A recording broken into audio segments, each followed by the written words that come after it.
అందరికీ నమస్కారం అండి. నేను కాత్యాయని వ్రతం చేశానండి. 7 వారాలు పూర్తి చేసుకుని 8వ వారం రోజు ఉద్యాపన తీర్చుకోవటం కోసం ఈ సామానంతా తీసుకొచ్చాను.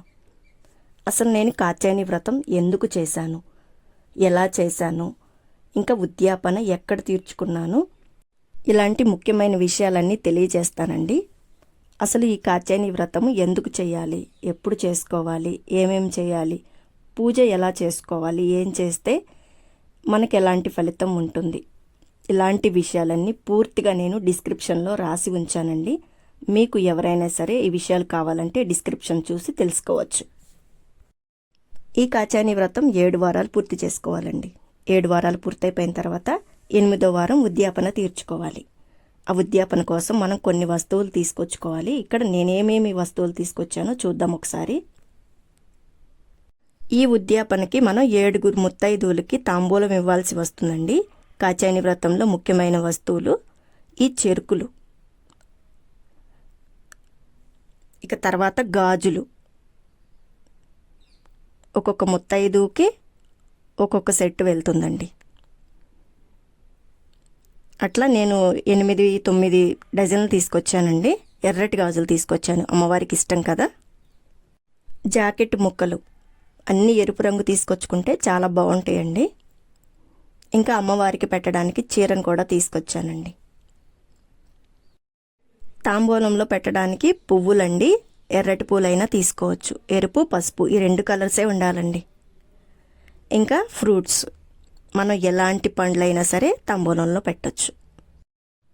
తమలపాకులు, వక్కలు వీటన్నిటితో పాటు ఇంకా సబ్బులు, దువ్వెనలు, కాటుక భరణలు, పౌడర్ డబ్బాలు ఇట్లాంటివన్నీ వేసుకోవచ్చండి. అలంకరణ కోసం ఏం ఉపయోగిస్తామో అట్లాంటివన్నీ వేసుకోవచ్చు. ఎవరి శక్తి అనుసారం వాళ్ళు తీసుకోవచ్చు అనమాట.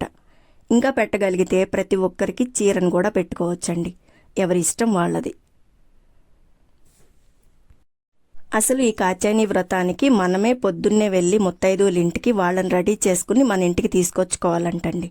అట్లా కుదరనప్పుడు వాళ్ళ అలంకరణ కోసం ఏమైతే ఉపయోగపడతాయో అన్ని వస్తువులు మనం ఉద్యాపనిచ్చే తాంబూలంలో పెట్టి ఇవ్వచ్చు. సో ఇవన్నీ ఉద్యాపనలో మనకు కావాల్సిన వస్తువులు.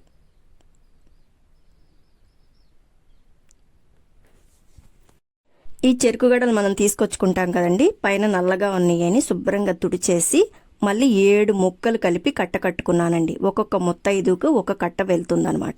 అట్లా 8-9 కట్టలు కట్టానండి. ఈ విధంగా క్లీన్ చేసుకుని శుభ్రంగా కట్టలు కట్టుకున్నాను. కాత్యాయని వ్రతం ఉద్యాపన రోజు ఉదయమే పూజ చేసుకోవాలండి. అందుకోసం అమ్మవారి ముందు పెట్టడానికి 7 ముక్కలు కూడా సిద్ధం చేసుకున్నాను. ఇంకా ఉద్యాపన రోజు ఉదయాన్నే 3 గంటలకు లేచి స్నానాది కార్యక్రమాలు పూర్తి చేసుకుని అమ్మవారి ముందు పెట్టే ప్రసాదాలు సిద్ధం చేసుకుని పూజకి కూర్చున్నానండి. ముందుగా గణపతి ప్రతిమ, అమ్మవారి గౌరీ ప్రతిమ చేసుకుని కాత్యాయని వ్రతం పుస్తకంలో ఉన్నట్లుగా గణపతి పూజ దగ్గర నుంచి మొదలు పెట్టుకుని అమ్మవారికి కుంకుమ పూజ చేస్తూ పూజ చేసుకుని కాత్యాయని వ్రతం కథ కూడా చదువుకుని మనం చేసుకున్న ప్రసాదాలన్నీ వడ్డించుకుని హారతిచ్చేసి పూజాది కార్యక్రమాలన్నీ పూర్తి చేసేసాను. ఇక్కడ చూస్తున్నారండి, మా ఇంటి దగ్గర నేను చేసుకున్న కాత్యాయని వ్రతం పూజ ఈ విధంగా ఉందండి. ఈ వ్రతానికి సంబంధించి కాత్యాయని అమ్మవారి ఫోటో మనకి ఎక్కడ దొరకదండి. పుస్తకం అయితే ఖచ్చితంగా దొరుకుతుంది. ఆ పుస్తకంలో మొదటి పేజీ, వెనకమాల పేజీ 2 కలిపి ఫ్రేమ్ కట్టించుకోవాలండి. ఈ విధంగా ఫ్రేమ్ కట్టించుకోలేనప్పుడు ఒక అట్ట ముక్క తీసుకుని అట్ట ముక్క మీద 2 పేపర్లు పక్క పక్కనే అంటించాలండి. ఈ విధంగా ఫోటో రెడీ అయిపోతుంది. ఇక్కడ మీరు చూస్తున్నారా అమ్మవారి ఫోటో ఎలా ఉందో. ఈ విధంగా కాత్యాయని వ్రతానికి సంబంధించి పటాన్ని సిద్ధం చేసుకుని పూజ పూర్తి చేసుకోవచ్చు. ఈ విధంగా నా ఉద్యాపన రోజు ఉదయాన్నే పూజ పూర్తయిపోయిందండి.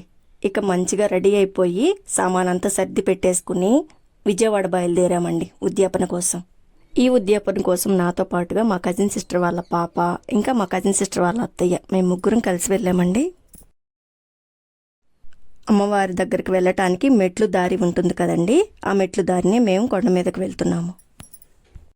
మెట్లు ఎక్కబోయే ముందు అక్కడ దీపారాజన చేసుకుని మెట్లకు నమస్కరించుకుని అలా పైకెక్కుతున్నామండి. విజయవాడ దుర్గమ్మకి మెట్ల పూజ చాలా ఇష్టమండి. మనం ఏదైనా కోరిక కోరుకుని అమ్మ నీకు మెట్ల పూజ చేస్తామా అని మొక్కుకుంటే ఖచ్చితంగా తీరుతుందండి. మనం ఏదైనా కోరిక కోరుకున్న తర్వాత కోరిక నెరవేరితే మళ్ళీ కొండ దగ్గరకు వచ్చేసి మొదటగా మెట్లు స్టార్ట్ అయ్యే ముందు పూజ చేసుకుని మెట్ల పూజ మొదలు పెట్టాలండి. పసుపు కుంకుమలు తీసుకుని పసుపు రాస్తూ బొట్టు పెట్టుకుంటూ పూజ చేస్తారు. పువ్వులు వేస్తారండి, దీపం వెలిగిస్తారు, లేదా హారతి వెలిగించుకుంటారు, ఇంకా తాంబూలం పెడతారు. ఈ విధంగా మెట్టు పూజ చేసుకోవచ్చండి. ఎవరి ఇష్టం వాళ్ళది. అట్లా మెట్లు పూజ అమ్మవారికి చేస్తే చాలా మంచిదండి. మీరు కూడా ఏదైనా కోరిక ఉంటే అమ్మవారికి ఈ విధంగా కోరుకుని చేసుకోండి. ముందుగా అమ్మవారి దర్శనానికి వెళ్ళామండి. అమ్మవారికి నేను పెట్టాలనుకున్న చీర, జాకెట్టు, గాజులు, పూలు, పండ్లు, ఇంకా పసుపు కుంకాలు, ఉద్యాపన సామాను కూడా అమ్మవారికి చూయించి అక్కడ అందించామండి. ఈ విధంగా నా ఉద్యాపన సామాను అమ్మవారికి అందింది. తర్వాత ఇటు పక్కగా బయటకు వచ్చేస్తే నటరాజు స్వామి ఆలయం ఉంటుంది కదండి, అక్కడ కూర్చున్నామండి ఉద్యాపన కోసము. ఈ విధంగా ఉద్యాపనకి సంబంధించి అన్ని సామాన్లు సర్దేశాము. పూర్తిగా ఉద్యాపన స్టార్టింగ్ నుంచి ఎండింగ్ వరకు పాప వీడియో తీయలేదండి, కుదరలేదు తనకి. ఏదో తన తోచినంత తీసింది. ఆ వీడియోనే మీకు చూపిస్తున్నాను. ముందుగా నటరాజు స్వామి ఆలయంలోకి రాగానే పూజారి గారిని కనుక్కున్నామండి. ఉద్యాపన అక్కడ తీర్చుకోమన్నారు. ఆ పూజారి గారే నాతో పూజ మొదలు పెట్టించి ఉద్యాపనకి సంబంధించిన మంత్రాలు చదివి ఉద్యాపన మొదలు పెట్టించారండి. ఇక అట్లా అయిపోయిన తర్వాత మేము ముత్తైదువులను పిలుచుకున్నామండి. 8 మంది ముత్తైదువులను పిలుస్తుంటే 9 మంది వచ్చారండి. నవదుర్గలు వచ్చారని చెప్పి చాలా హ్యాపీగా ఫీల్ అయ్యాను. వచ్చిన వాళ్ళందరికీ కాళ్ళకు పసుపు రాసేసి బొట్టు పెట్టి నా ఉద్యాపన సామాను అందించానండి. వాళ్ళ ఆశీర్వాదం తీసుకున్నాను. ఈ కాత్యాయని వ్రతం ఎవరైనా చేసుకోవచ్చండి. నేనైతే పెళ్లి కోసం చేశానండి. వివాహం జరగాలన్నా, సౌభాగ్యం కోసమైనా, ఇంకేదైనా మనం కోరిక కోరుకుని ఈ కాత్యాయని వ్రతం చేసుకోవచ్చు. ఈ కాత్యాయని వ్రతాన్ని ఏదైనా మంచి రోజు చూసుకుని మంగళవారం మాత్రమే మొదలు పెట్టుకోవాలండి. ఉదయం నుంచి సాయంత్రం వరకు ఉపవాసం ఉండాలి. సాయంత్రం పూట మాత్రమే కాత్యాయని వ్రతం చేసుకోవాలి.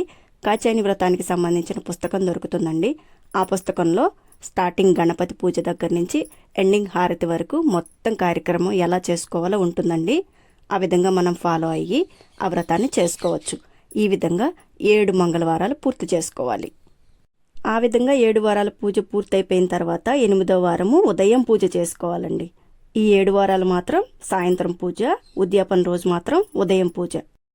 అలా ఉదయం పూజ చేసుకుని 7 ముత్తైదువుని పిలుచుకుని తాంబూలం ఇచ్చి వారి ఆశీర్వాదం తీసుకోవాలండి.